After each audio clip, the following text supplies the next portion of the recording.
Tous les gens dans la rue levaient la tête. C'était comme si le monde s'était arrêté. Qu'est-ce qu'on fait dans un cas pareil? Il fallait qu'on monte pour aider les gens, il fallait qu'on monte là-haut. Le chef Pfeiffer met son équipement et je lui demande « Je peux rentrer avec vous? Je veux rentrer avec vous. » Pour la première fois, j'ai vu la peur dans les yeux d'un collègue. On ne voit jamais la peur dans les yeux d'un pompier. Je me souviens, j'alterne, je filme les gens et la tour devant moi.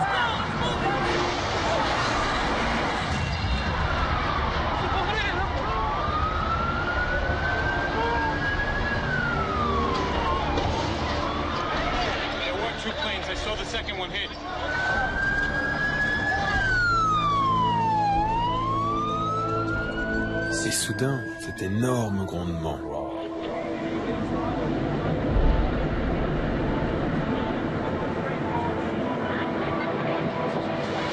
Tout le monde me demandait « Qu'est-ce qui s'est passé ?» Je répondais « L'enfer. Voilà ce qui s'est passé. » Je n'ai même pas le temps de réfléchir. Je cours. Je sens quelqu'un me plaquer au sol, et puis c'est la poussière. Pour la première fois, je me demande si Jules est toujours en vie. Maintenant, je sais ce que c'est de penser qu'on va mourir. Jules et Gédéon ne voulaient pas faire un documentaire sur le 11 septembre. On voulait faire un documentaire sur un pompier. C'est comme ça que tout a commencé.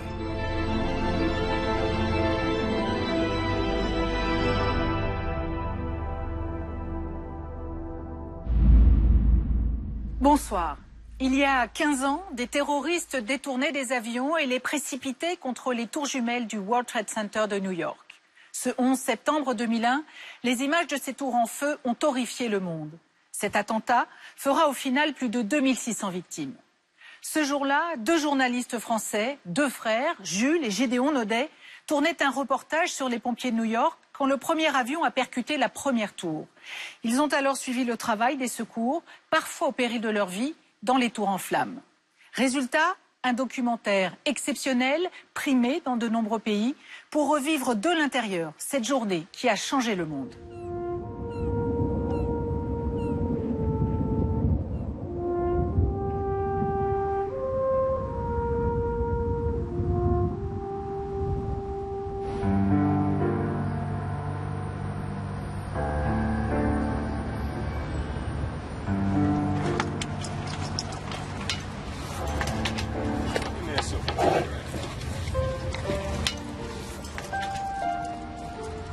Quand vous travaillez dans une caserne située à 7 rues des 2 plus grands gratte-ciel de New York,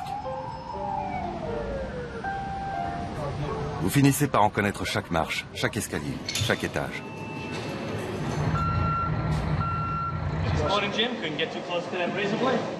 Je m'appelle James Hanlon. J'ai été pompier pendant 9 ans à la caserne Ladder One en bas de Manhattan.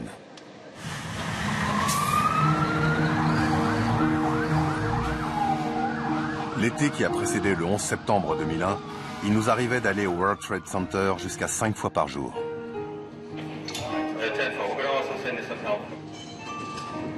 Autant dire que nous connaissions ces tours mieux que personne. Mais personne, absolument personne ne s'attendait au 11 septembre.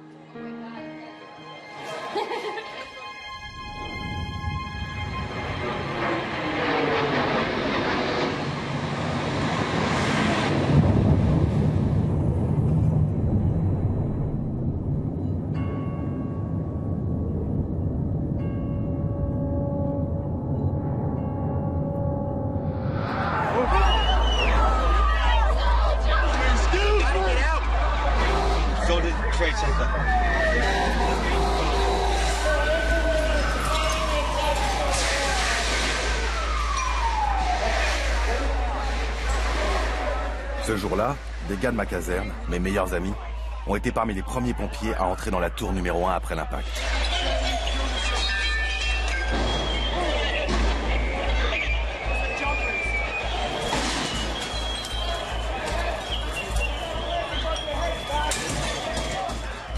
Ce qu'ils ont fait, ce que tout le monde a fait, est totalement incroyable.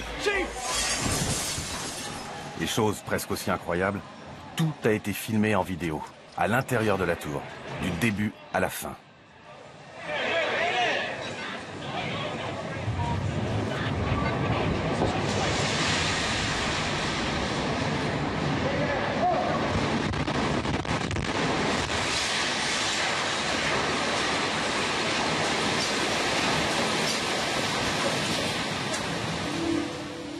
Cette vidéo a été tournée par deux frères, Jules et Gédéon Naudet, de vieux amis à moi. Ils sont réalisateurs de documentaires. On dit souvent que pour tout événement, il y a toujours un témoin. Ce jour-là, je pense qu'on a été choisi comme témoin. Ce qui est étrange, c'est que ce film, toute cette histoire, s'est déroulée un peu par hasard. Jules et Gédéon ne voulaient pas faire un documentaire sur le 11 septembre. On voulait faire un documentaire sur un pompier. C'est comme ça que tout a commencé.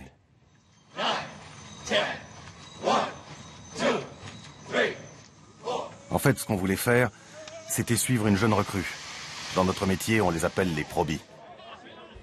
L'idée, c'était de montrer un gamin, ou presque un gamin, qui devient un homme en 9 mois. My name's Paul Denver. John Carroll. Antonios Benetatos. Tony for short. I was a police officer. For a while I was a pizza man, actually. An Irish pizza man in the Bronx. This is my first job.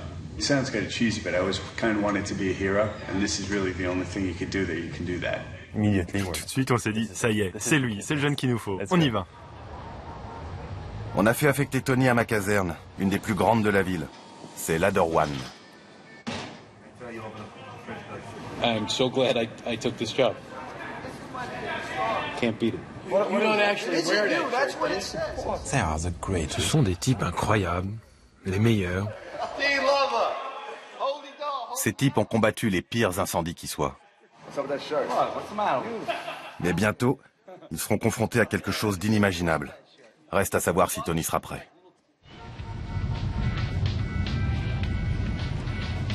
I'm terrified. This is what I want to do, but it's scary. I just hope I can do everything that I'm supposed to do. You know, I'm still worried about how I'm going to actually react when there's fire flying over my head.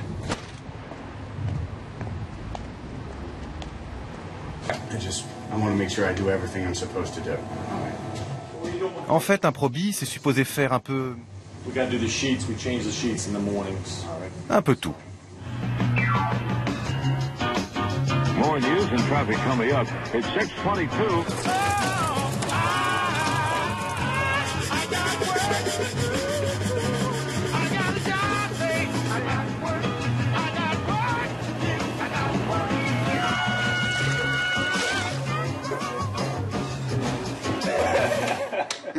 I think I'm doing decently.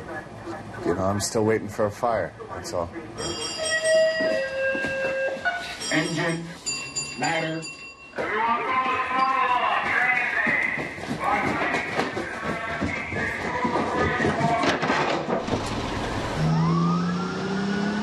Should we grab that big long thing from the back too?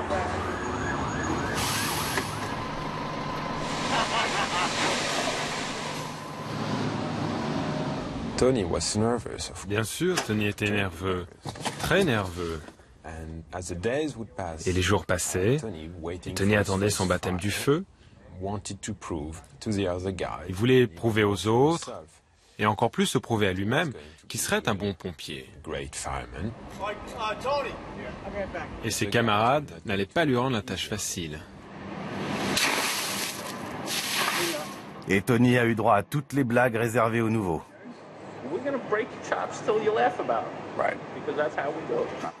Mais avant de pouvoir l'aimer, ce métier, faut l'apprendre.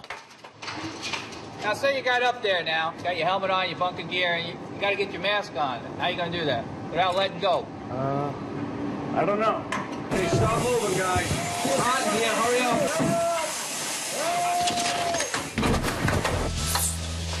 Now, say it.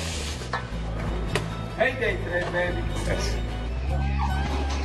Okay, thank you. For 2 weeks, I got $672.25. You gotta be kidding me. You couldn't even buy a six-pack with that. Holy crap. It's starting pay, you know? If I wanted to get rich, I would have become a lawyer. But I wanted something that I'd be able to live with for the rest of my life. This I can live with. Et ils sont nombreux à penser la même chose. You need to get up in the morning and look yourself in the mirror and say you're doing something with your life. Somebody's in there. Hit the door. On fait son boulot et on risque sa vie pour aider les gens. C'est comme ça qu'on trouve sa place dans la grande famille des pompiers. How you doing, Jimbo? Huh? You doing pretty good? Yeah? Here we go. Ah, this is a good song here.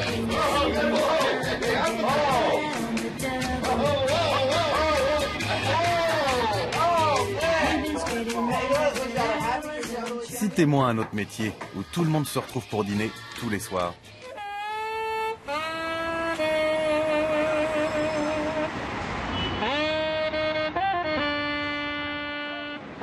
It's been 4 weeks, I think, 5 weeks, something like that. And I'm still no fire. But it'll come. Probably when I'm asleep and not ready for it. That's when it'll come. It's 2:30 in the morning, bro. You can sleep. You can. All right. Trust me. When the alarm goes off, they'll come and get you. Okay.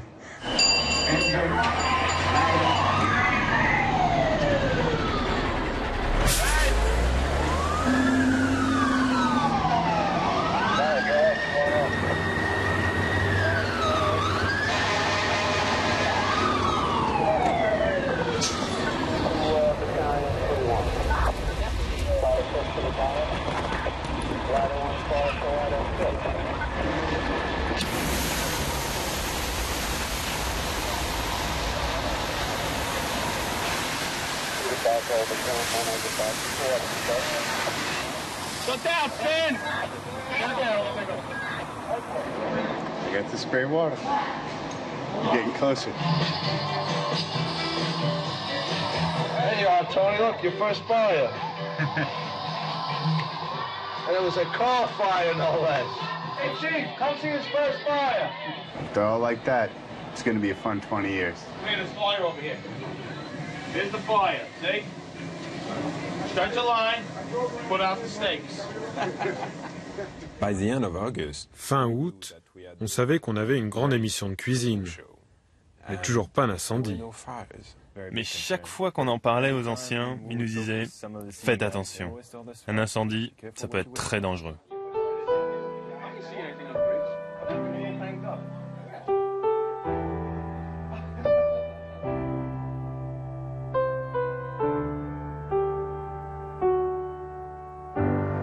Yesterday, a 27-year-old firefighter, Staten Island he was stationed, went to a job and he passed away.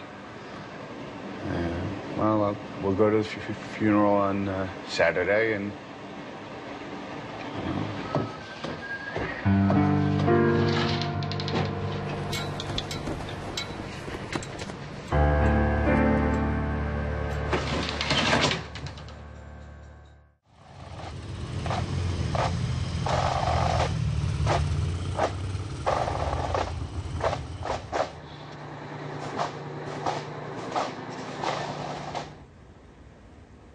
À l'époque, on n'imaginait rien de pire que de perdre un pompier. Quand j'y réfléchis, on était tous un peu naïfs. Surtout Tony. A bunch of the guys were talking about what different parts usually get them at the funeral. When the coffin went past, that was a little rough. I don't know. I hope it's my last one.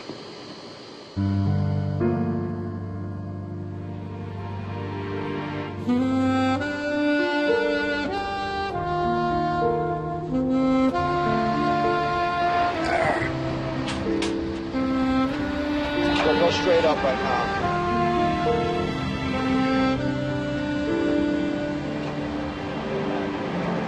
There's a lot of things going on at all times, you know? Shit's hitting the fan, the roof starts to collapse, you gotta get off. You know, you gotta really improvise. Right.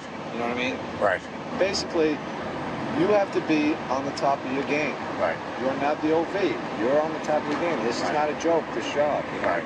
It's a lot of things to think about, you know? And tunnel vision, focus, really, because that's what's going to keep you alive, and that's what's going to give you the opportunity to help anybody else. Right. Ready to go down?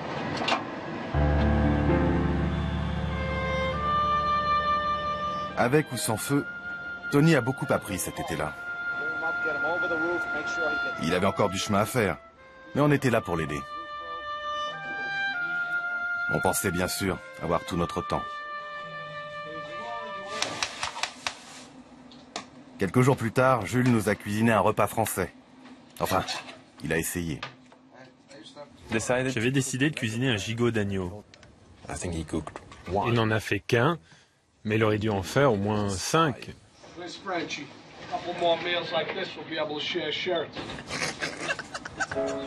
On a plaisanté et on a rigolé jusque tard dans la nuit. Les gars se moquaient de nous parce qu'on n'avait pas fait assez à manger. Mais on a tous passé un très bon moment. Et surtout, on commençait à se faire accepter.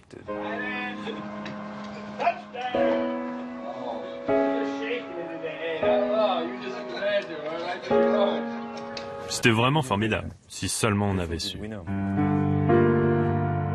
C'était la nuit du 10 septembre.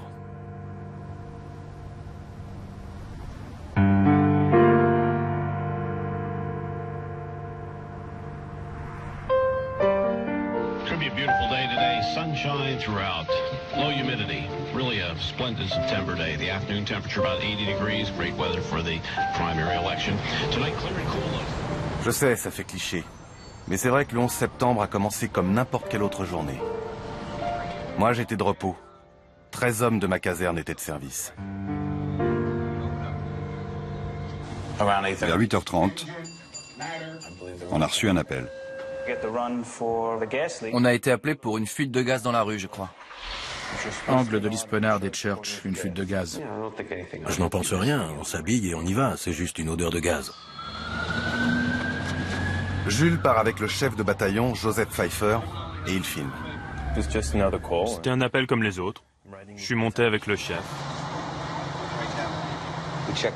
Nous avons contrôlé la zone avec un détecteur. C'était la routine en quelque sorte.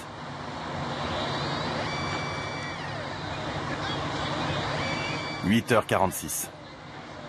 Il était 8h46 quand tout a basculé.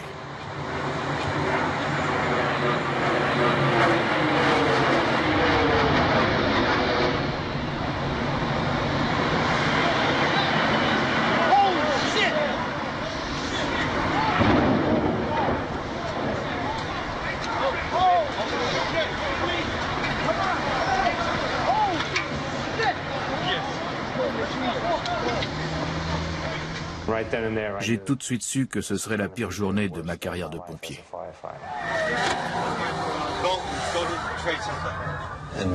J'ai su tout de suite que ce n'était pas un accident. C'est le chef Pfeiffer qui a été le premier à faire un rapport officiel. We have a number of floors on fire. It looked like the plane was aiming towards the building. Transmit a third alarm. We'll have the staging area at Vesey and West Street. Le trajet a dû durer 2 minutes, mais ça semblait une éternité tellement tout se bousculait dans ma tête. Tous les gens dans la rue levaient la tête. C'était comme si le monde s'était arrêté. We are just currently getting a look at the World Trade Center. We have something that has happened here. Flame and an awful lot of smoke from one of the towers. Whatever has occurred has just occurred within minutes, and we are trying to determine exactly what that is.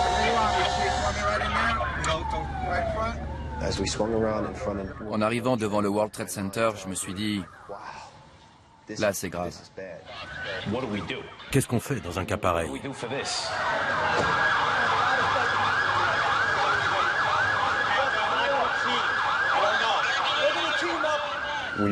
On se gare juste sous l'auvent de la tour numéro 1 du World Trade Center. Le chef Pfeiffer met son équipement et je lui demande « Je peux rentrer avec vous? Je veux rentrer avec vous. » Et il me répond « Oui, suis-moi, mais ne t'éloigne pas. » Je rentre dans la tour et j'entends des hurlements. Et juste à ma droite, il y a 2 personnes en train de brûler. Je voulais pas filmer ça. Personne ne devrait voir ça. Pfeiffer est le premier officier à entrer dans le bâtiment. Immédiatement, un responsable des transports l'informe que les dégâts se situent quelque part au-dessus du 78e étage. Mais il suffisait de regarder autour de soi. On voyait bien qu'il s'était aussi passé quelque chose dans le hall.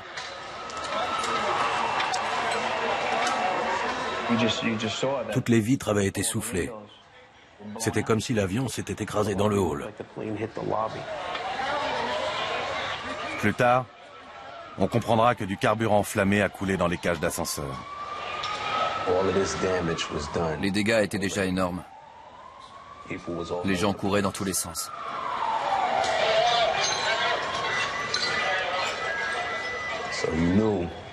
On savait que ça serait encore pire dans les étages.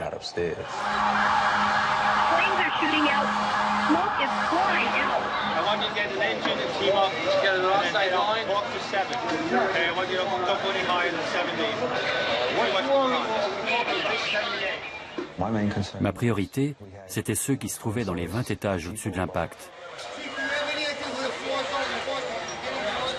Il fallait trouver un moyen de les sortir de là.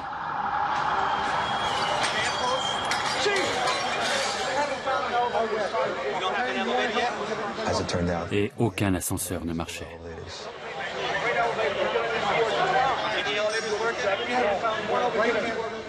Du coup, il n'y avait plus qu'une solution.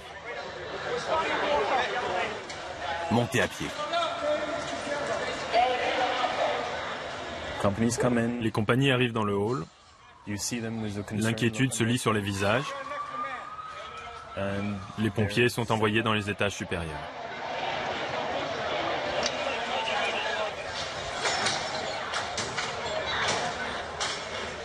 Un pompier, avec son équipement complet, soit 30 kilos, met environ 1 minute pour grimper un étage.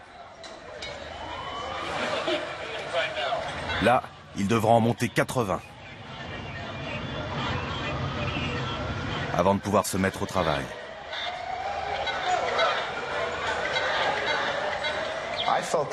J'étais sûr qu'on allait réussir à éteindre l'incendie. Tout le monde paraissait confiant. En tout cas, moi, je l'étais. On se disait, ok, on a 10 ou 20 étages en feu, on va y arriver. On va monter là-haut. There are fire crews just screaming into this area from every conceivable direction. Entre-temps, les principaux chefs des pompiers ont rejoint le chef Pfeiffer. Ils installent le poste de commandement et ils envoient leurs hommes dans les étages. Je regarde autour de moi et à chaque fois, je découvre de nouveaux visages. J'en connais certains.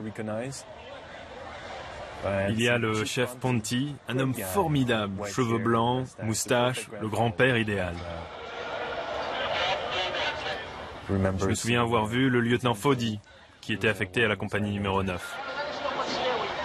Il me dit bonjour, puis il monte. Parmi ceux qui sont montés se trouve le lieutenant Kevin Pfeiffer, responsable de la brigade Engine 33. C'était le frère de notre chef. Je me souviens qu'on s'est regardé, qu'on a échangé quelques mots. C'était surtout le regard qui disait « ça va être très dur ».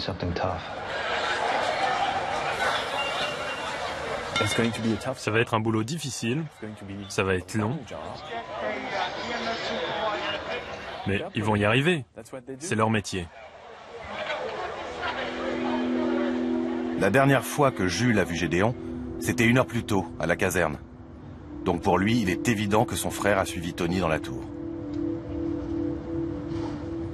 Quand on s'est rendu sur les lieux de la fuite de gaz, j'étais persuadé que Gédéon était avec nous. À notre arrivée au World Trade Center, je pensais qu'il était monté immédiatement avec les pompiers. Pour moi, mon frère est dans les escaliers.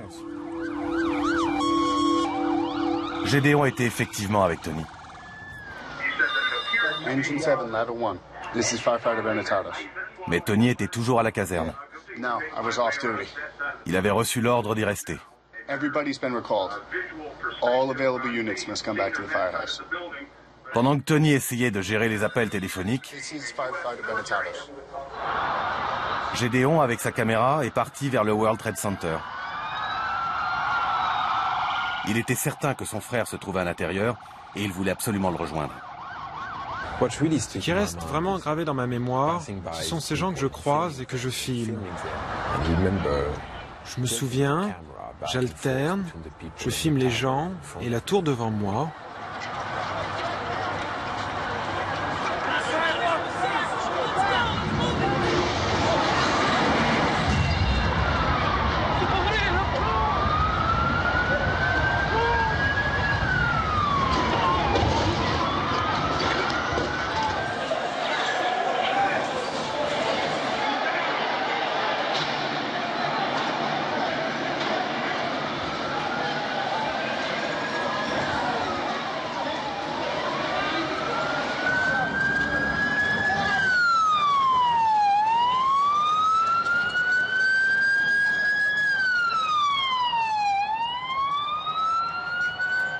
Both towers of the World Trade Center have been hit by aircraft. Both are in flames. There is black smoke coming from both of the towers. It's a horrific scene here. There's debris flying through the air. Mayday. There were two planes. I saw the second one hit. It hit the other tower. Tout ce qu'on savait, c'est qu'un deuxième avion avait frappé et que de nombreuses personnes étaient prises au piège.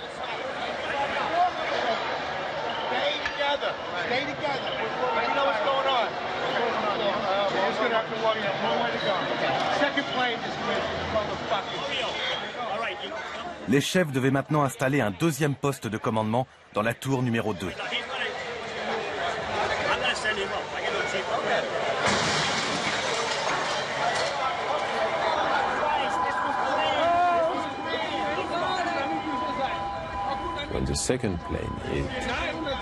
Quand le deuxième avion s'est écrasé, alors j'ai vu la peur. Elle était sur tous les visages.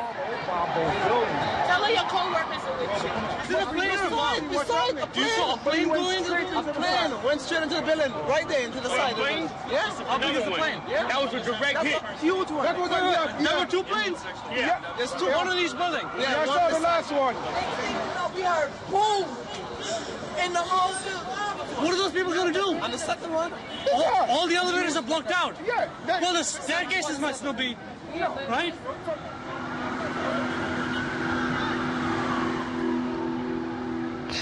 Les escaliers étaient pleins à craquer. Les gens qui descendaient étaient brûlés. Dans la tour numéro 1, les hommes de ma caserne avaient déjà grimpé 10 étages. Et ils continuaient à grimper. Quand on parlait, c'était aux gens qui descendaient. Pour essayer de les rassurer, on leur disait de sortir et de rester calmes. J'ai croisé une femme dans l'escalier C, les bras entièrement brûlés. Elle était assise là, sous le choc. Je l'ai aidée à se lever et je l'ai confiée à un groupe de gens en leur demandant de la faire descendre. Il fallait qu'on monte pour aider les gens, il fallait qu'on monte là-haut. Les gens disaient « Pourquoi vous montez là-haut? Sortez de là !»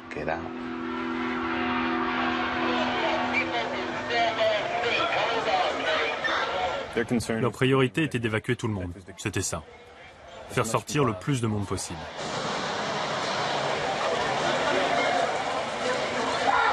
La plupart des gens de la tour numéro 1 ont été évacués par la mezzanine qui se trouvait au-dessus du hall d'entrée. Puis, ils sont sortis par un autre immeuble.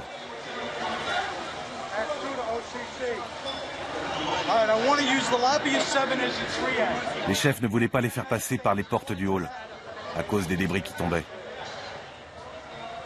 Et à cause des gens qui sautaient par les fenêtres.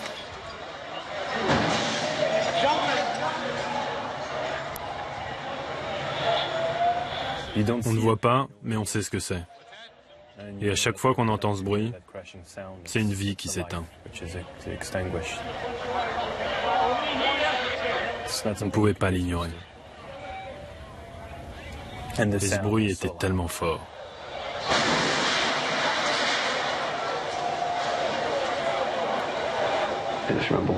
J'ai levé la tête en pensant, ça doit être l'horreur là-haut, s'ils préfèrent sauter.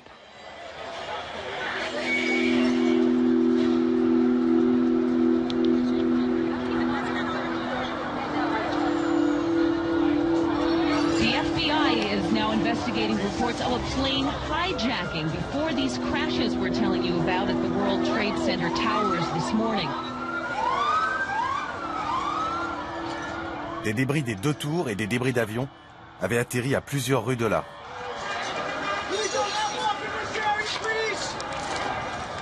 Gédéon, avec sa caméra, est passé devant une partie du réacteur de l'avion qui avait transpercé la tour numéro 2.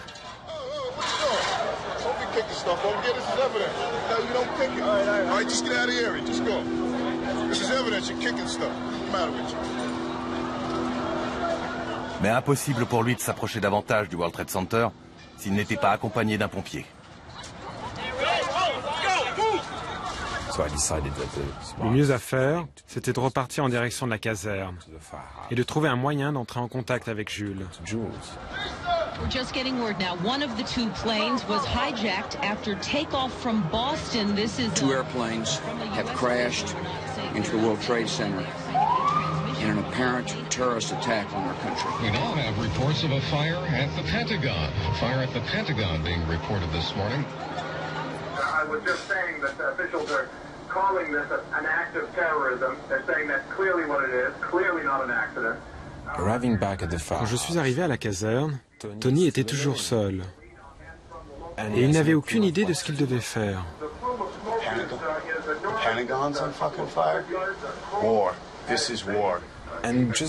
Je le voyais paniquer, jurer, se comporter comme jamais je l'avais vu se comporter auparavant. Tony exprimait ce que nous ressentions tous. À ce moment-là, j'ai vu le pompier en lui prendre le dessus.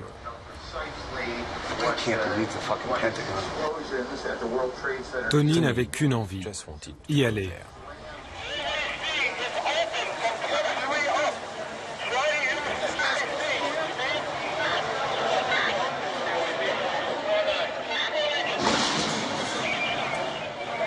Dans le hall, les chefs essayaient d'organiser la plus grande opération de sauvetage de leur carrière. Avec quasiment aucune information venant d'extérieur. À cet instant, le monde entier en sait plus que nous. Tout le monde a vu les attentats. Tout le monde a vu les tours en feu. À New York, un avion s'est encastré dans une des 2 tours. Ils ont vu le Pentagone. Mais nous, on n'a aucune idée de ce qui se passe en dehors de notre tour.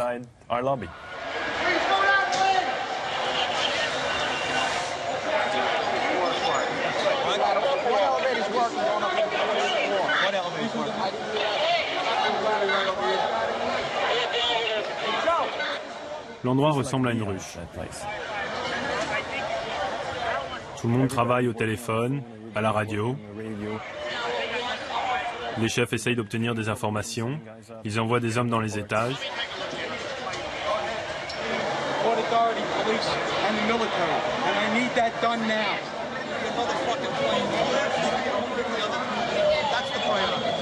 Et pour ne rien arranger, il était très difficile de communiquer avec les hommes dans les escaliers. Le système interne de communication de la tour avait été détruit par le crash. Il ne restait plus que les radios des pompiers. À présent, ils sont des centaines et des centaines de pompiers à utiliser leurs radios.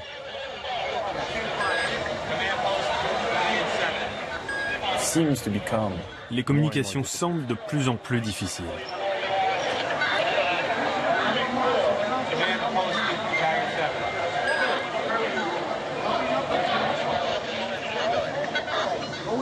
to base.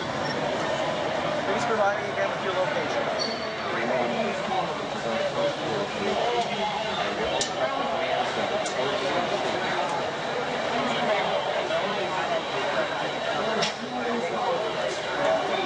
Is there anyone in this car?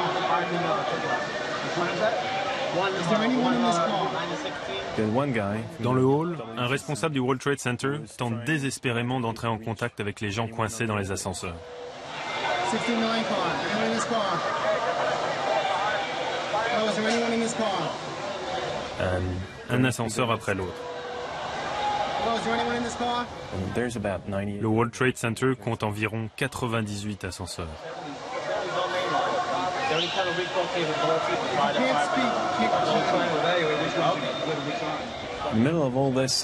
Au milieu de tout ça, soudain, l'un d'entre eux ouvre ses portes. Et on voit en sortir des gens qui n'ont aucune idée de ce qui se passe. Ils étaient coincés là depuis la collision du premier avion.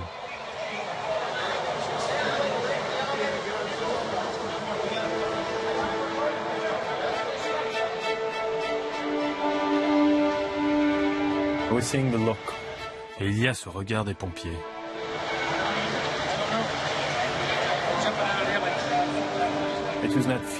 Ce n'est pas de la peur. Ils se disent, qu'est-ce qui se passe? L'incrédulité. Ça m'a fait paniquer. Ça m'a vraiment fait paniquer.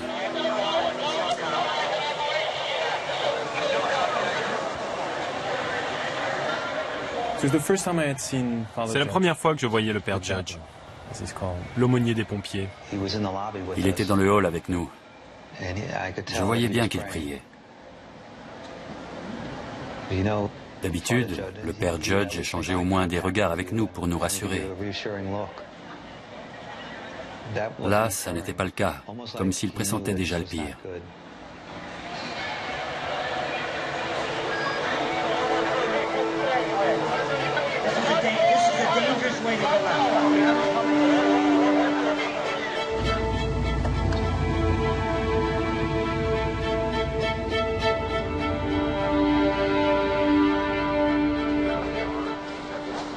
Pendant ce temps-là, à la caserne, les pompiers qui n'étaient pas de service commençaient à arriver.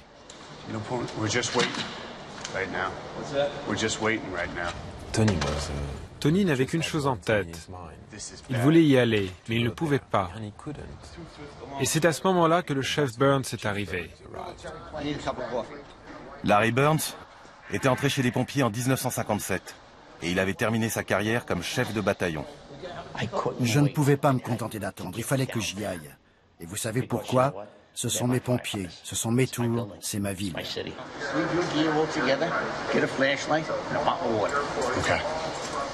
Je lui ai dit, prends ton équipement, on y va. Tony m'a demandé de lui chercher des gants médicaux. Le temps que je les trouve et que je me précipite pour lui donner, ils étaient déjà partis. Et le chef à la retraite avait disparu dans la foule. Il se dirigeait vers le World Trade Center.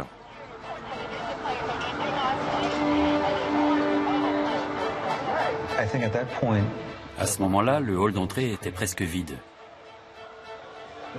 Nous n'étions plus que quelques-uns à discuter des différentes stratégies à adopter.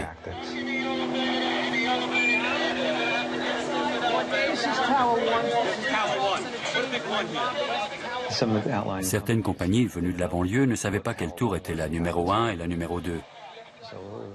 Alors on l'avait écrit sur le bureau pour que ce soit évident pour tout le monde.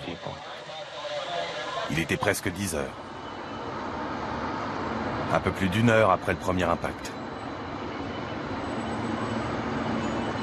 Les pompiers de toute la ville se trouvaient à l'intérieur des tours. Des centaines de pompiers. Je suis en train de filmer le chef Pfeiffer. Il est à la radio.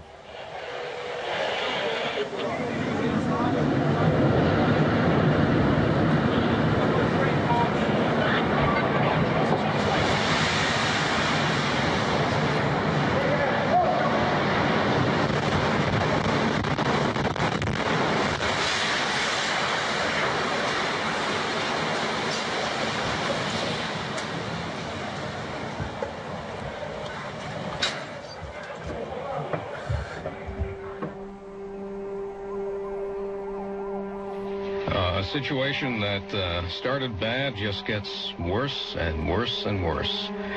The World Trade Center, South Tower, which was hit by a plane and wrecked by an explosion approximately an hour ago, has totally collapsed. What happened?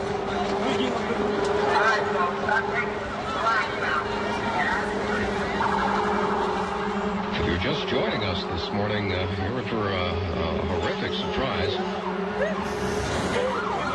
The scene here is just one right out of one of the movies you would see in Hollywood. People walking around with cell phones in tears, holding their heads, looking up at what's left of the World Trade Center and just shaking their heads in disbelief. Dans les rues, tout le monde savait ce qui s'était passé. La tour numéro 2 venait de s'écrouler. Les gens l'ont vu s'effondrer et ils se sont tous mis à courir.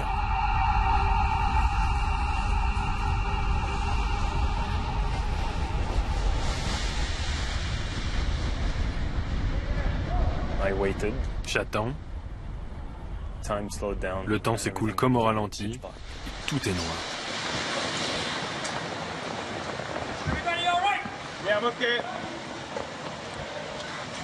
How's the way out of here? Là, je me dis, bon, je ne suis pas mort. Yeah, right here. Alors j'allume la lampe placée sur ma caméra.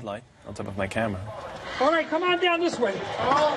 Yeah, let's get out the way we came in.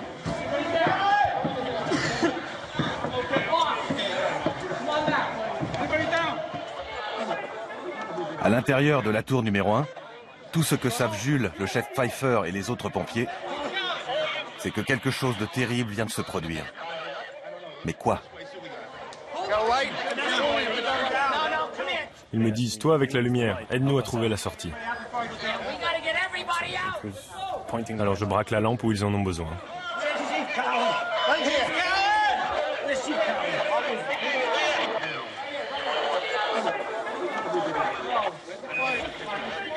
Et subitement, je vois le chef Pfeiffer.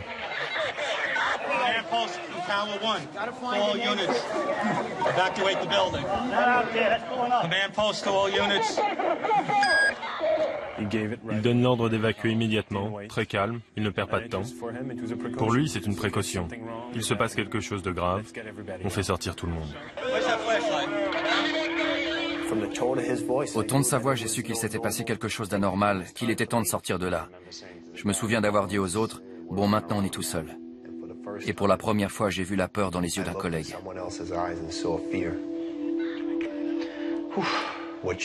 On ne voit jamais la peur dans les yeux d'un pompier. Et on est tous redescendus. C'était une longue descente. Étage 21, 17, 16, 15, 14, 13. En descendant, j'ai croisé des pompiers qui faisaient une pause sur un palier. Je leur ai dit, on a reçu l'ordre d'évacuer. Beaucoup, je le sais, n'ont pas pris cet ordre au sérieux.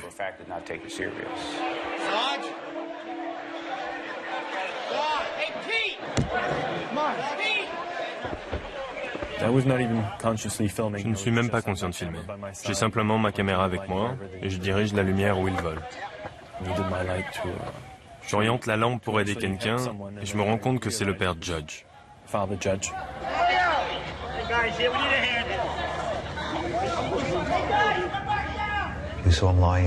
On l'a retrouvé au pied d'un escalator. J'ai ôté son col, j'ai ouvert sa chemise, j'ai cherché son pouls, mais il nous avait quittés. All right, we got 4 guys. Top of the escalator. Top of the escalator. Top of the escalator.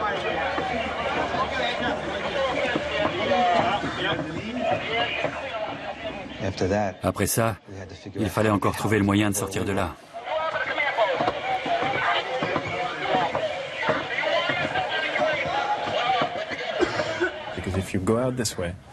On ne peut pas emprunter la sortie qui est juste devant nous.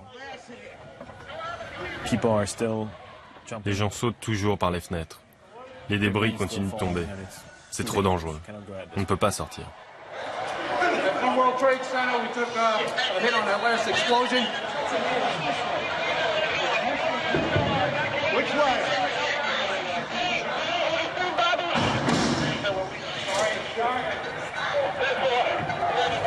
Get out here, going out this way too. Le chef Pfeiffer demande aux hommes qui portent le père Judge de ne pas bouger. Je leur ai dit, je reviens, attendez-moi ici. Je vais voir si la passerelle est toujours là. Le chef Pfeiffer est parti vérifier l'état d'une des passerelles qui menait hors du World Trade Center. Si elle était toujours debout, ce serait la meilleure solution pour sortir.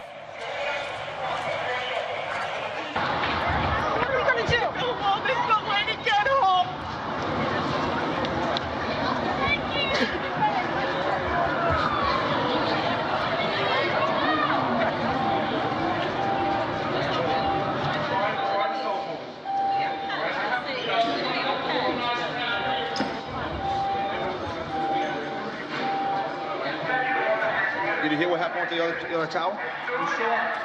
See the tower collapse? The top or the whole thing? Looks like the whole thing. We'll head down together.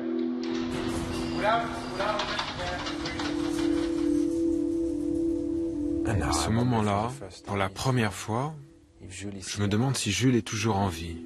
Jusque-là, je n'y ai jamais pensé.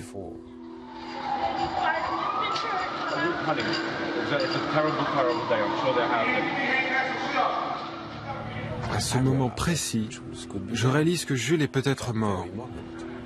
Et je me sens tellement responsable.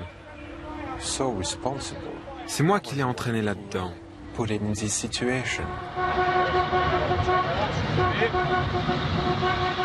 faut que je trouve Jules. Gédéon est parti avec 3 pompiers qui n'étaient pas de service. Ils étaient déterminés à se rendre au World Trade Center avec le seul véhicule encore à leur disposition. Un pick-up.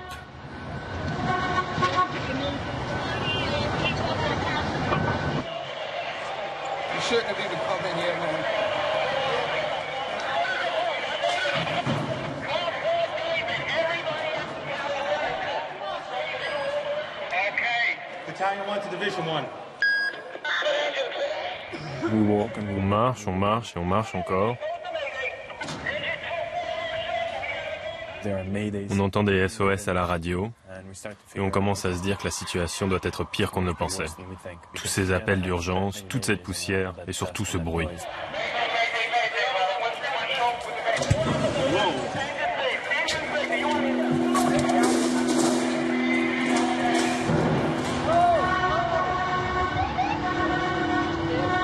Là, je sens le danger pour la première fois. Il est partout autour de nous. C'est comme si chaque cellule de mon corps me disait « Tu devrais pas être là ».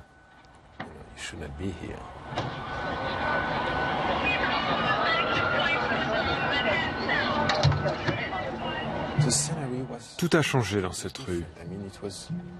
Une poudre blanche recouvre tout.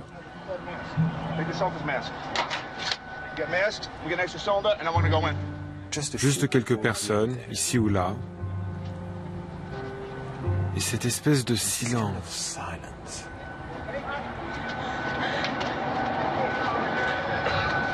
You have ambulances straight down. Of course, there's no word on casualties. You have ambulances straight down. But suffice to say, the loss of life presumably profound. Ambulance straight down. Ambulance straight down. Of course, at this point, everyone's concern is just getting north, getting away from the World Trade Center, as well as finding out where their families are. The south tower of the World Trade Center just minutes ago collapsed to the ground. Only one tower is standing at this point. I have a direct line of sight to what is left of the World Trade Center. The fire continues to burn. I can see the flames through the thick smoke.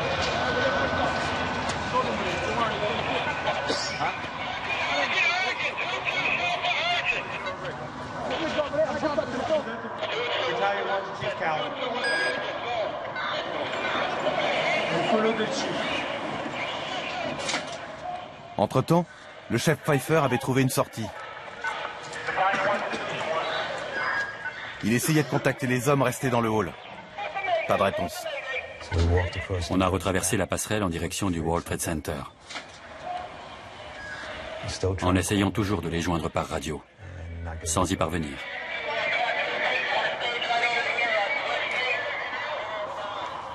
Les hommes que nous avions laissés dans le hall, ils ne sont plus là.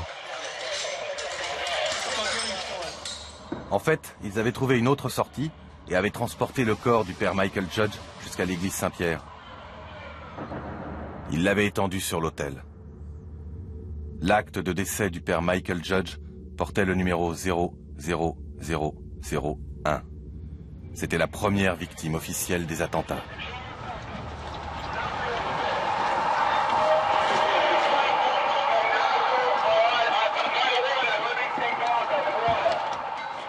Le chef, son adjoint Eddie Fady et Jules ont fini par sortir, en passant sous la passerelle qu'ils venaient de traverser. Ils découvrent alors un spectacle totalement ahurissant. Et ne comprennent pas d'où viennent tous ces gravats. Il y a des débris partout, et la poussière recouvre tout le quartier. On lève la tête et on constate que la tour numéro 1 est toujours là, intacte.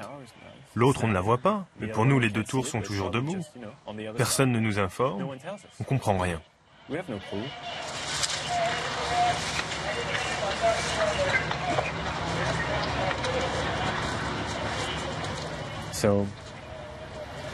Alors on se dirige vers le nord. On essayait de comprendre ce qui avait pu se passer et on tentait de s'organiser. Mais on sentait qu'il valait mieux pas s'éterniser.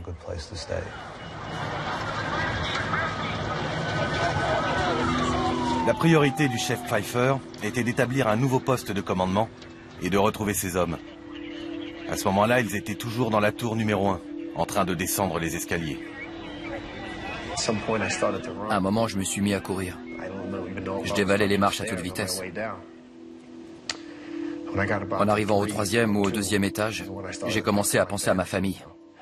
Il fallait que je sorte de là. En arrivant dans le hall, j'ai dit en plaisantant,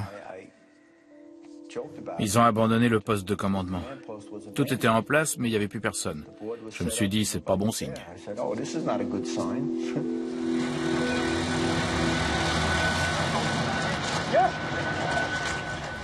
Je sais qu'ici, il n'y a rien que je puisse faire. Je ne suis pas un pompier, je n'ai aucune qualification médicale, je suis un simple civil. Mais en tant que caméraman, là oui, je peux faire quelque chose. Et c'est témoigner de ce qui se passe. Alors le caméraman prend le dessus et je me concentre sur mon travail. Gédéon s'était approché le plus près possible de la tour.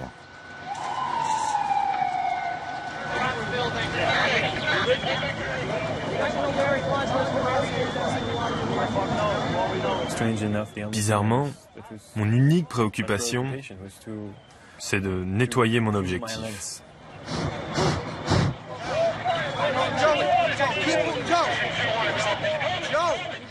Jules était toujours avec le chef Pfeiffer, qui réfléchissait à la suite des opérations. Les hommes de ma caserne venaient d'atteindre le hall d'entrée, et ils se dispersaient. On marchait, on était dehors, on se sentait en sécurité. Malheureusement, des gens sautaient par les fenêtres. On les voyait s'écraser sur le sol autour de nous avec les débris de l'immeuble.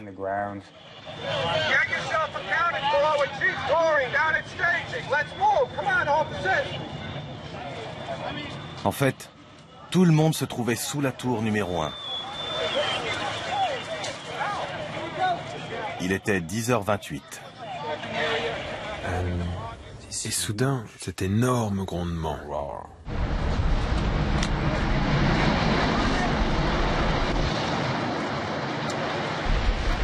Je n'ai même pas le temps de réfléchir. Je cours.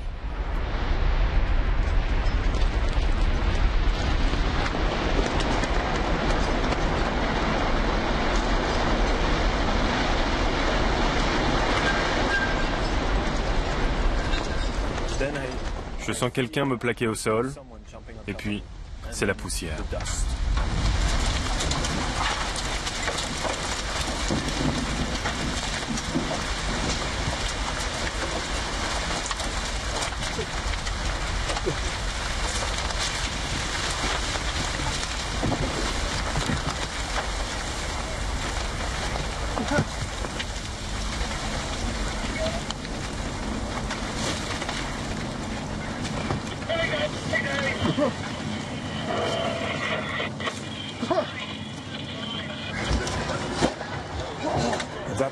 ce moment-là, je sais que je vais mourir.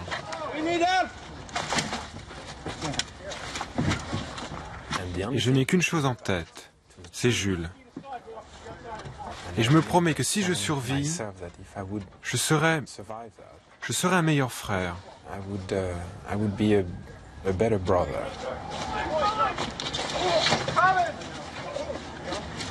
Let's go before the car blow up. Come on, this way.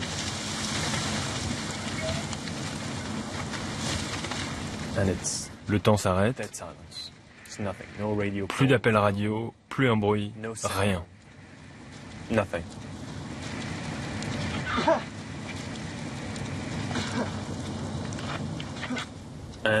Je sens que la personne qui m'a plaqué au sol se relève.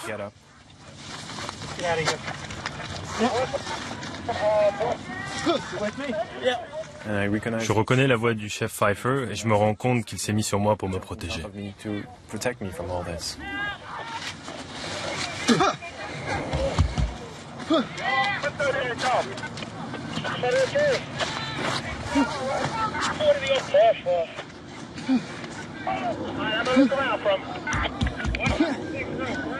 Le chef Pfeiffer dit « Ok, on y va maintenant ». On se lève, la poussière commence à se dissiper avec le vent.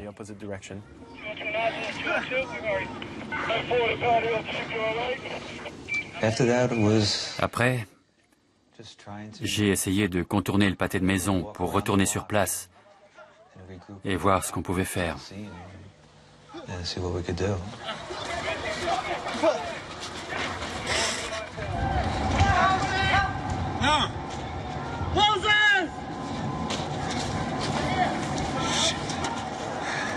Do you have some water, something to drink?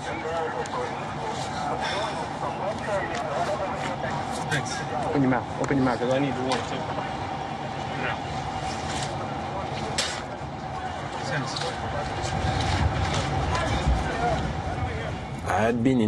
Je suis passé dans cette rue 3 fois dans l'heure qui vient de s'écouler. La première fois, elle était pleine de monde. La deuxième fois, tout le monde s'enfuyait. La troisième fois, après l'effondrement de la deuxième tour, il n'y a plus personne. Et tout est blanc. Tout est recouvert de poussière.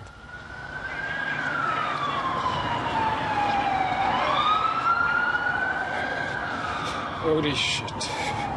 It was the most surreal scene I have ever seen. I cannot describe what took place. It is a scene just not to be believed. The smoke's still billowing. What we do have is a lockdown. You can't get in, you can't get out, you can't go up, you can't go down. Je réalise que je suis toujours au milieu de la rue et j'aperçois un café qui semble ouvert au coin. Yeah, we're getting O2 now. Okay. Come on, guys.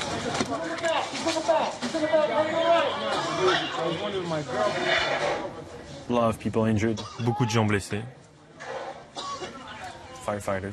Des pompiers, le nez en sang, ce genre de choses.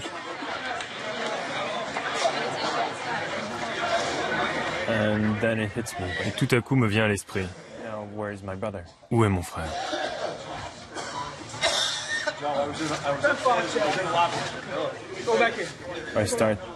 Je suis en train de me rendre compte que j'ai sûrement perdu mon frère.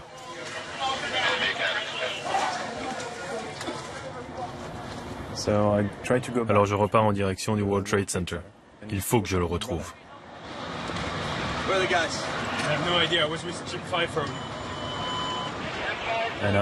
Je marche au milieu de la rue et un flic s'approche de moi et me demande avec qui je suis. I'm with the chief of Battalion 1. Oh, you're Battalion 1? You got ID? Yeah, my letter of from the commissioner. Take your letter and your camera and get out of here. All right? Go. Alors je repars. Je marche vers le nord sans vraiment savoir où je vais. No, I'm making a documentary on the fire department. Come on, this ain't fucking Disneyland. Let's go. Au bout d'un moment, je me dis que ça ne sert à rien de rester ici. Je dois retourner à la caserne. Ils ont peut-être des nouvelles. Gédéon est peut-être là-bas. Mais à ce moment-là, Je suis persuadé que mon frère est mort. Et je craque.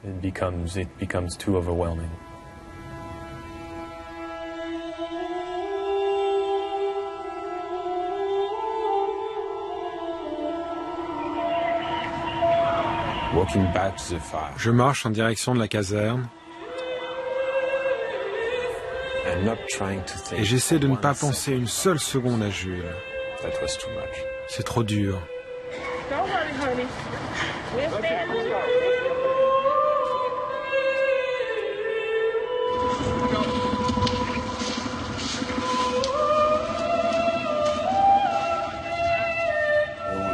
Tout le monde me demandait « Qu'est-ce qui s'est passé ?» Je répondais « L'enfer. Voilà ce qui s'est passé. »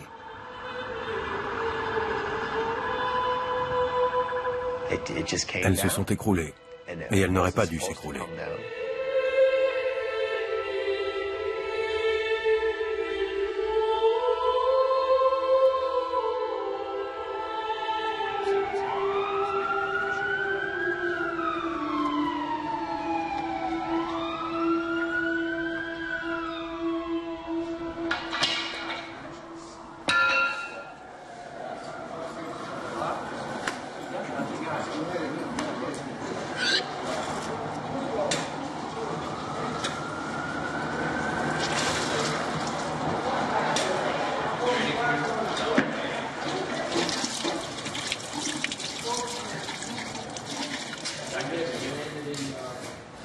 C'est pas facile d'être un survivant. Petit à petit, les hommes reviennent, les uns après les autres. Comment expliquer que je sois là alors qu'il y a tant de morts? C'était très intense, beaucoup d'hommes pleuraient. On était émus et déboussolés.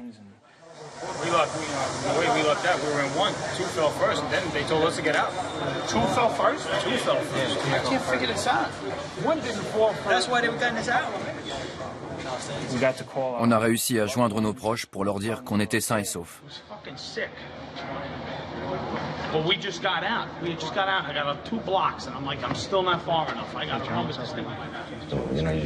On avait juste besoin d'être tous ensemble.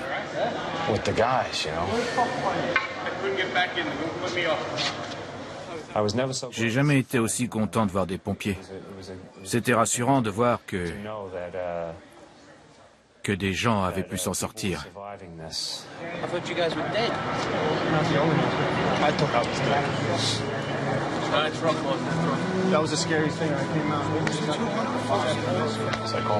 Je me suis dit, mon Dieu, est-ce que je suis content de te voir. On a eu beaucoup de chance. Je ne crois pas que ce soit de la chance. C'est un miracle qu'on soit là. Un miracle. Ce n'est pas un mot que les pompiers utilisent très souvent. Surtout pas un jour comme celui-là. Mais comment appeler ça autrement? L'un après l'autre, les hommes sont arrivés. Sains et saufs.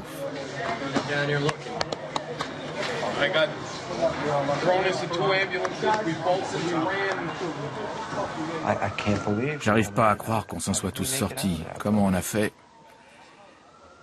30 secondes de plus, 2 étages plus haut. Encore une fois, c'est le caméraman qui prend le dessus. Les hommes rentrent et je leur demande « Vous avez vu Jules ?» Mais personne n'a de réponse. C'est extrêmement frustrant et pénible. Un pompier s'approche de moi et je lui demande s'il a vu Jules, s'il sait où il se trouve. Et il me regarde et il me dit « Oui, il est derrière toi ». Je me retourne et Jules est là. Je ne l'ai même pas vu rentrer.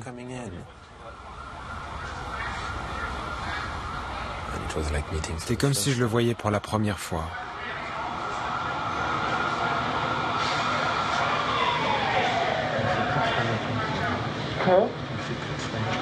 Écoutez, moi après j'étais en vie, je savais pas si tu étais dans le camion et je les voyais pas au début.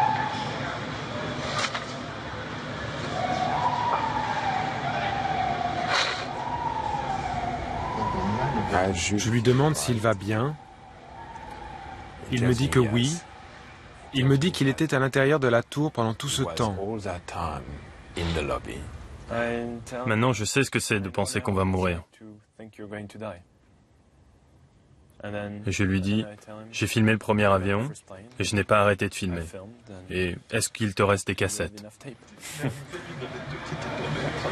Unbelievable. Unbelievable. Good to see you. All right, you okay? Yeah. Close? Under. Yeah. Okay, good. All right. Good, all right. C'était un véritable miracle. Oh, fuck, man. We're worried about you guys. You don't know what happened to you guys. Oh, God. Everybody's all right. Everybody's accounted for. Right here. You got everybody? Everybody's accounted for? Ils sont tous rentrés à la caserne, les uns après les autres. Tous, sauf un.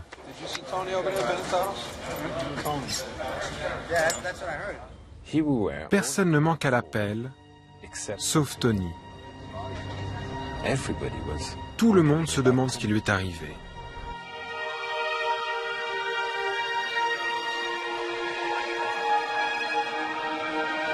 There is not anything recognizable of what were the two trade towers, nothing standing out from those clouds of dust at this time.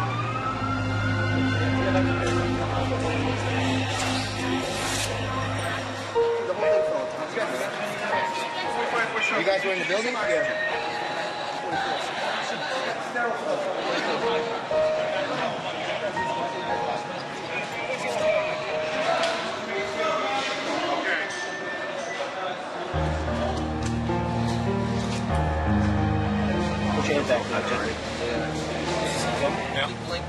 Oh, that day. Ce jour-là, tout a changé.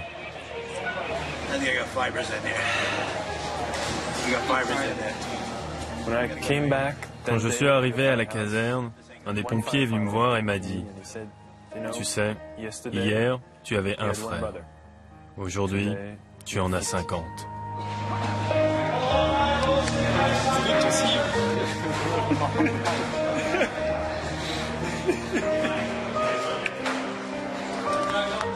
C'est tellement difficile de décrire les émotions qu'on a ressenties ce jour-là.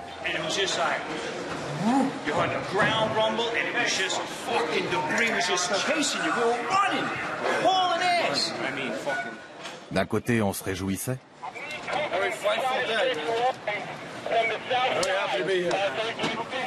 Parce que les gars de notre caserne s'en étaient tous sortis.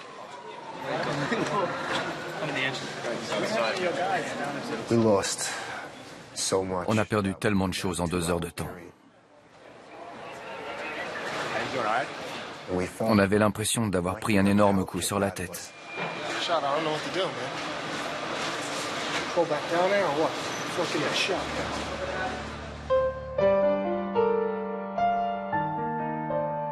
Et d'un autre côté, on savait que des centaines de pompiers, des milliers de personnes étaient mortes dans ces tours.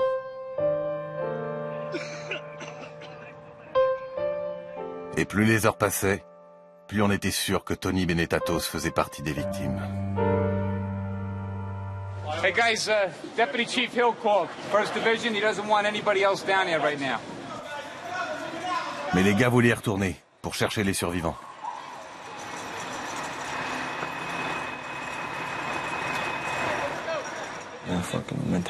C'est ça la mentalité des pompiers. Vas-y, sauve les gens. C'est un réflexe, on est programmé comme ça.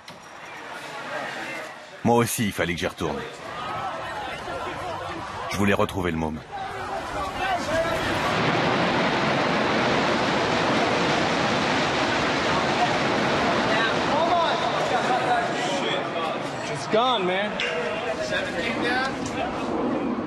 Je suis arrivé au moment où l'immeuble numéro 7 du World Trade Center s'est effondré.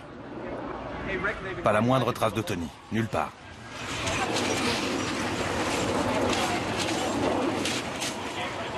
Il devait être 18h, quasiment 9 heures après le début des attentats, quand Tony est arrivé.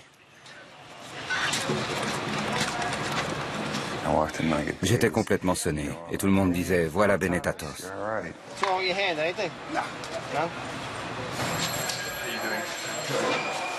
You okay? Yeah, I'm alright. What happened on your end? I was in the building. Were you? Is everyone from the house? Everyone?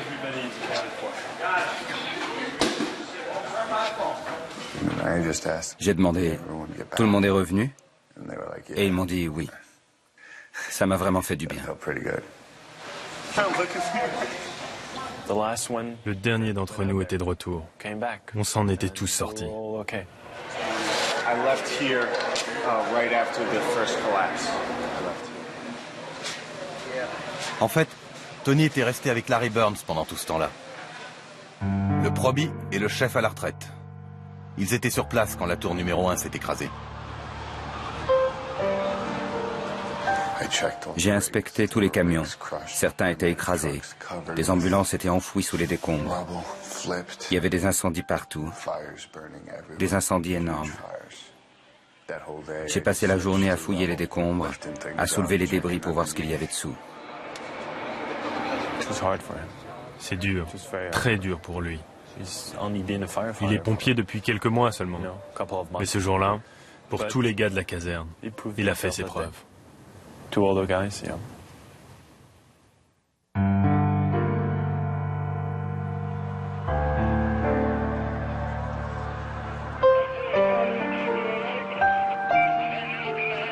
On s'est posé tellement de questions ce jour-là.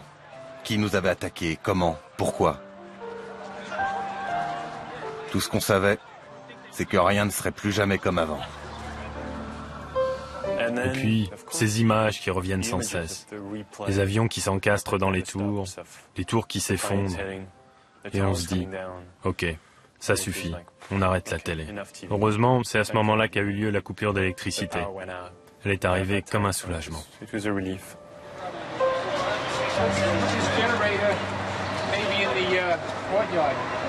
And then we'll hook the lights into it.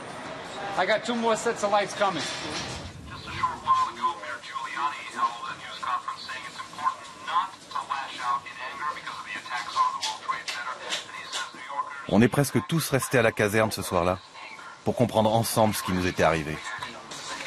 The roof of the Marriott, we were on the roof of the Marriott. There was parts all over the fucking place. Legs, feet. It was nasty.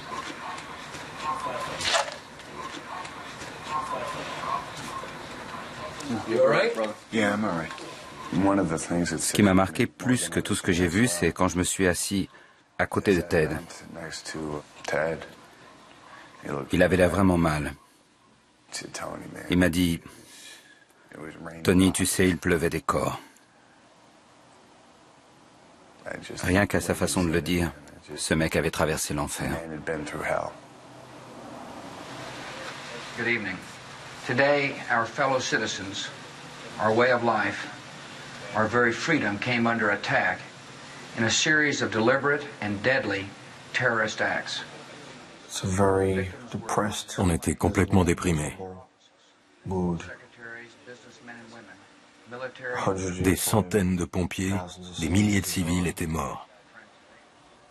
Le temps de souffler une allumette, d'appuyer sur un bouton, terminé. Les tours s'étaient écroulées. Fini.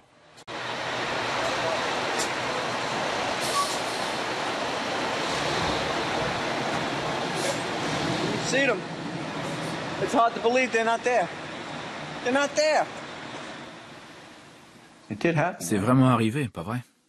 C'est pas comme si je pouvais fermer les yeux, les rouvrir et voir réapparaître la tour. Elle n'est plus là.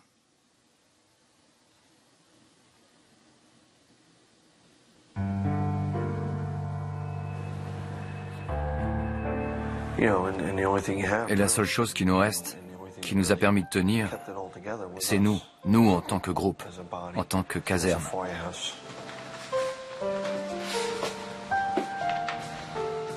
Vers minuit, on a envoyé Tony mettre le drapeau en berne. Une fois de plus.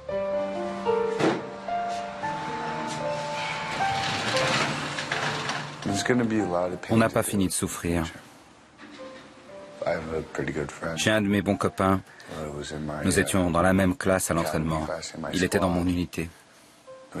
Il fait partie des disparus. On est nombreux à avoir perdu des amis ou de la famille.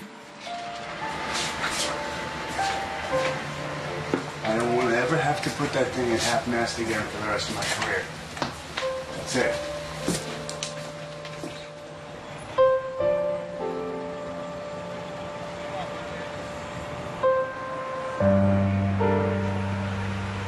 Until the recall ends, it's 24 on, 24 off, 24 on, 24 off. And they'll do that for the next On nous a informé qu'on commencerait les recherches le lendemain matin. Certains de ceux qui étaient mariés et qui avaient des enfants sont rentrés chez eux juste pour quelques heures. Ils savaient qu'ils risquaient de ne pas revoir leur famille avant plusieurs jours. Mon fils dormait, je l'ai pris et je l'ai mis dans mon lit. Je le voulais auprès de moi. D'habitude, je le sors de mon lit pour le remettre dans le sien, mais là, c'était l'inverse. Ça ne l'a pas dérangé. Il m'a fait un grand sourire. C'était merveilleux de revoir ce sourire. C'est sûrement la plus belle entrée que j'ai jamais faite quelque part. Les enfants sont arrivés et on s'est tous mis à pleurer en se serrant très fort. Et on a pleuré.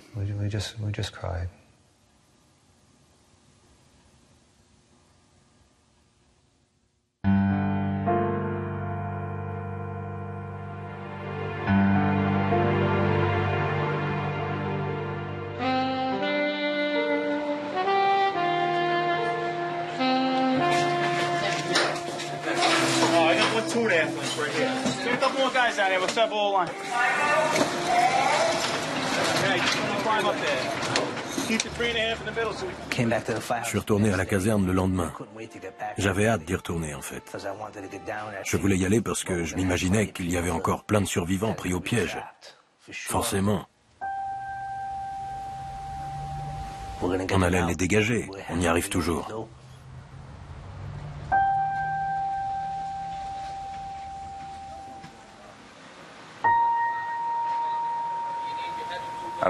Je pense qu'aucun de nous avait repris ses esprits. Focus on what you're doing today. I mean, time enough in a couple of weeks to really take in what happened to our guys. But today you must focus on what you're doing.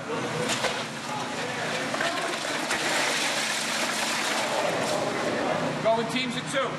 One guy falls through a hole, you're gonna have a guy there that knows you fell in that hole. Take a ride. We're all alive. On est tous vivants. C'est plus qu'inespéré. Notre boulot désormais, c'est d'y aller et de faire le maximum. Travailler aussi dur qu'on pourra, aussi longtemps qu'on nous laissera faire. Certains ont pris un bus pour se rendre sur le site que les médias appelaient déjà Ground Zero. Certains pompiers l'appelaient le tas. Pour nous, c'était toujours le World Trade Center, même s'il n'était plus là. Hey guys, if you hear 3 horns, that means something might be coming down. So keep your eyes open when you're walking around down there.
Et j'ai pris conscience d'une chose que j'avais toujours voulu ignorer.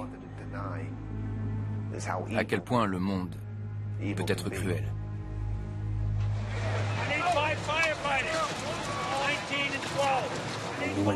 Une fois sur place, on a formé des compagnies de 5 hommes et un officier.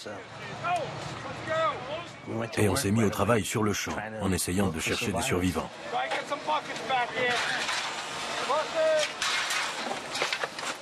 Les gars creusaient et se passaient les seaux à toute vitesse.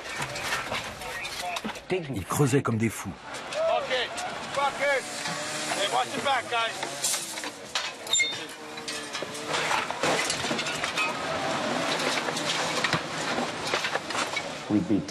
On creusait et soudain tout le monde disait « silence ».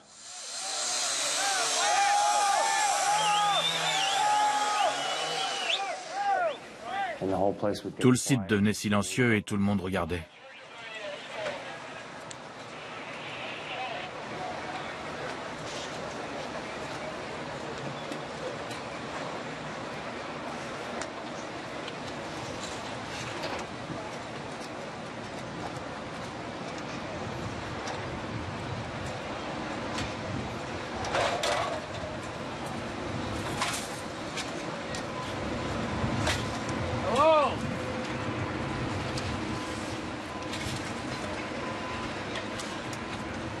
Et puis lentement, on reprenait le travail et on recommençait. Voilà comment ça se passait.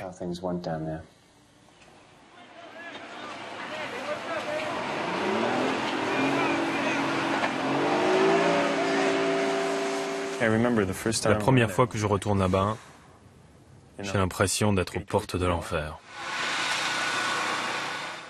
Selon le règlement, Jules et Gédéon n'auraient pas dû se trouver sur le site.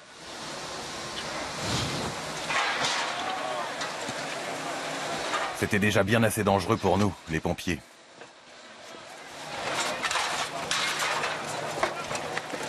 À chaque pas, on risquait de faire une chute de 10 ou 15 mètres.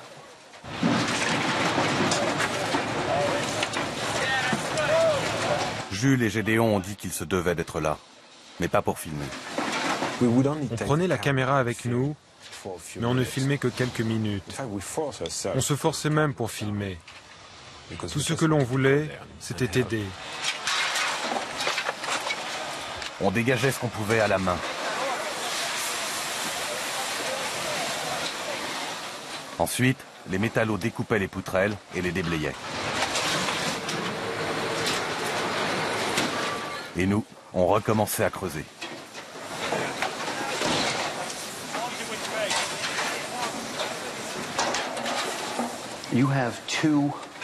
Il y avait 2 immeubles de bureaux de 110 étages. On ne retrouve ni bureau, ni chaise, ni téléphone, ni ordinateur. Le plus gros morceau de téléphone que j'ai trouvé, c'était la moitié d'un cadran. Il n'était pas plus gros que ça. Les tours étaient réduites en poussière. Comment on peut espérer trouver des survivants là-dedans alors qu'il ne reste rien du bâtiment ? On se choisit un petit endroit et on se met à fouiller. On creuse, en espérant trouver quelque chose. Et on trouve un pied. Et quelqu'un dit que l'immeuble va s'effondrer, alors on se met à courir. Go, go, go!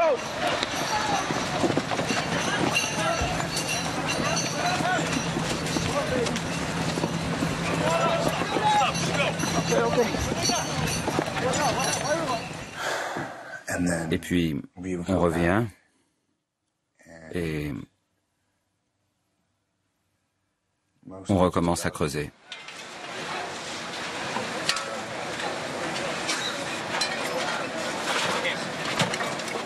On a trouvé un corps. C'était une fille. Elle était morte, c'est certain. Tous ses vêtements avaient brûlé. Elle avait l'air d'être enceinte. Certains pensaient qu'elle avait gonflé, mais je ne crois pas. Elle était ensevelie dans les décombres.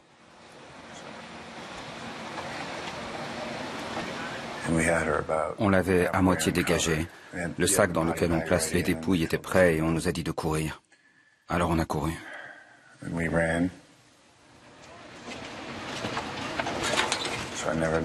Je n'ai jamais su s'il l'avait sorti. Ça m'aurait fait du bien de me dire, c'est bon, j'ai dégagé au moins une personne. Une famille pourra avoir un enterrement décent.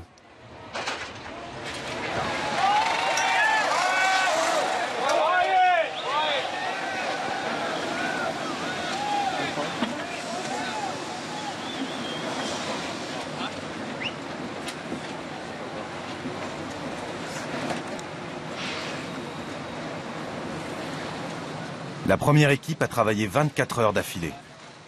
Durant tout ce temps, une seule personne a été retrouvée vivante. Une seule. C'était plus que décourageant. C'était même difficile à admettre.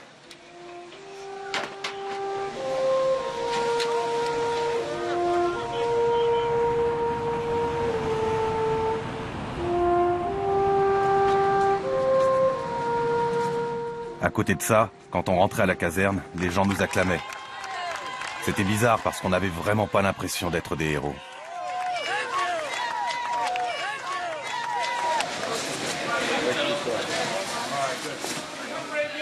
Tous les jours, des inconnus arrivaient avec des provisions. Somebody said that you could still use towels, so that's the end of the towels. Thank you very much. I know it's early in the operation here, but I just wanted to thank everyone for all the hard work that they've been doing. How we're here, only God knows, but again, guys, thank you so much. I really, you have no idea. Check the lockers, bro. Check the lockers, all the lockers, take whatever. Les gars étaient tellement déterminés.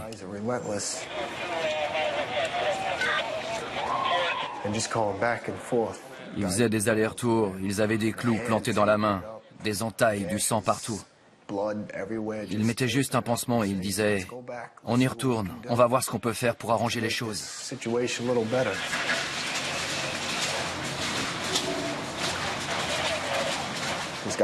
Il doit bien y avoir encore des gens vivants là-dessous, c'est obligé.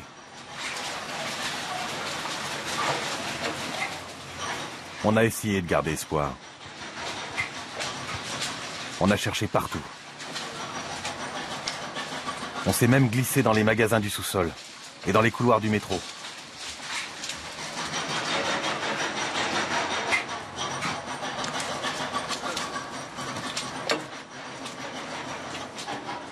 Mais quand les jours sont devenus des semaines, on a commencé à accepter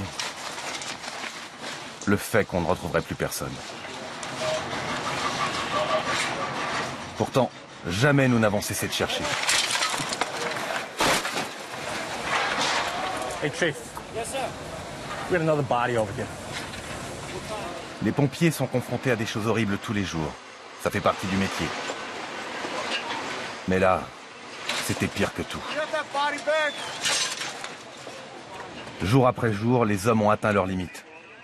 Ils ont même dû les dépasser.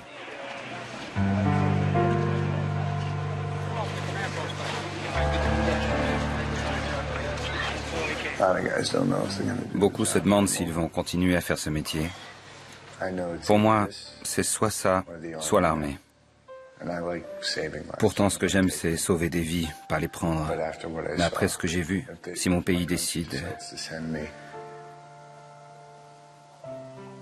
de m'envoyer tuer, je le ferai.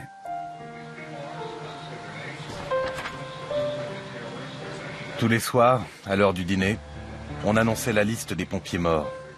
Et tous les soirs, la liste s'allongeait. It is with regret that the department announces the death of the following members. Battalion Chief John P. Williamson. Firefighter William Henry. Firefighter Eric T. Allen. Firefighter Manuel Mojica. Firefighter Lawrence J. Virgilio. Firefighter Timothy Haskell. Firefighter Thomas P. Hannison. Firefighter John A. Ventura. Firefighter Sean Bennett.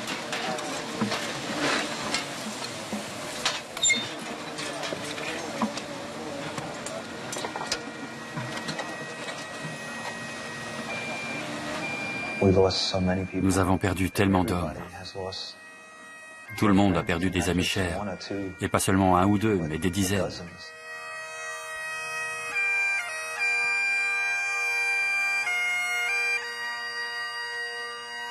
Chaque jour, ou presque, il y avait une cérémonie funèbre pour quelqu'un qu'on connaissait. Parfois 2 ou 3 cérémonies. Parfois 4. L'une d'elles fut célébrée à la mémoire de Kevin Pfeiffer, le frère du chef. Il avait été aperçu pour la dernière fois dans les escaliers de la tour numéro 1, où il dirigeait les hommes vers la sortie la plus rapide. Je peux dire que le frère du chef Pfeiffer m'a sauvé la vie. Il a sauvé de nombreuses vies.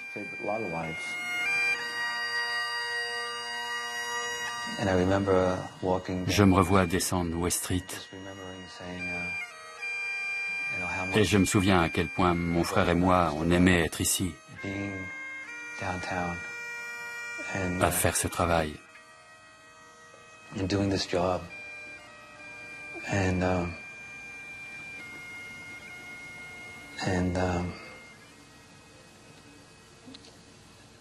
Et maintenant, je ne l'aime plus. Et puis on est reparti en intervention.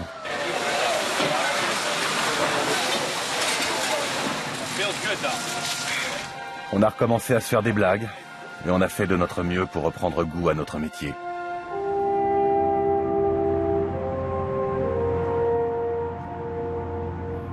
Mais les choses ne seront plus jamais comme avant.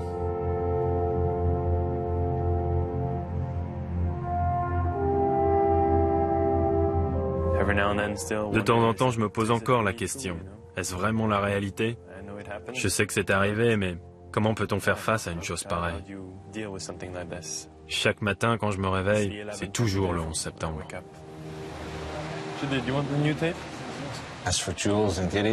Quant à Jules et Gédéon, quel étrange dénouement.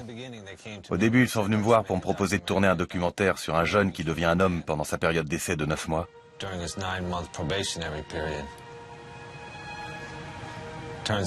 Et finalement, Tony est devenu un homme en 9 heures, le 11 septembre. Est-ce que j'ai une meilleure image de moi? Oui. Est-ce que ça a fait de moi un homme? C'est quoi un homme? Je regarde toujours des dessins animés, je fais toujours l'idiot. Je suis simplement quelqu'un qui essaie de faire le bien, comme tous les autres pompiers. Pour nous, les pompiers de New York, ces 10 dernières années nous ont permis de nous reconstruire.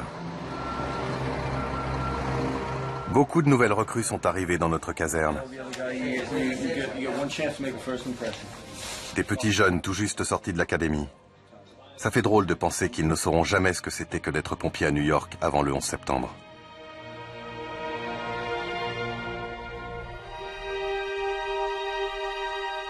Ils ne comprendront jamais tout à fait ce que nous avons perdu ce jour-là.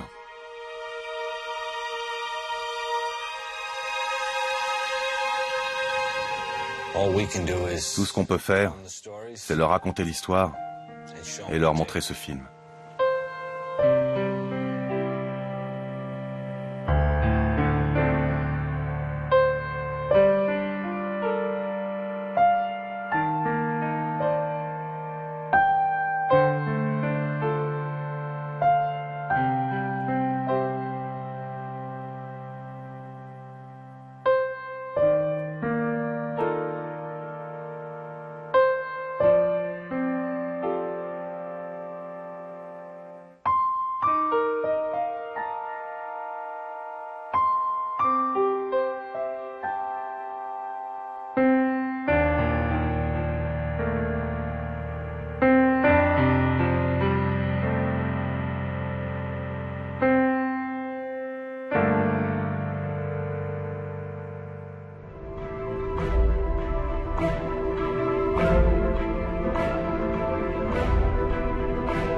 L'attentat du 11 septembre reste à ce jour le plus meurtrier jamais commis dans l'histoire et nous savons aujourd'hui, 15 ans après, que rien ne serait plus comme avant. Je vous remercie de nous avoir suivis et vous souhaite une bonne fin de soirée.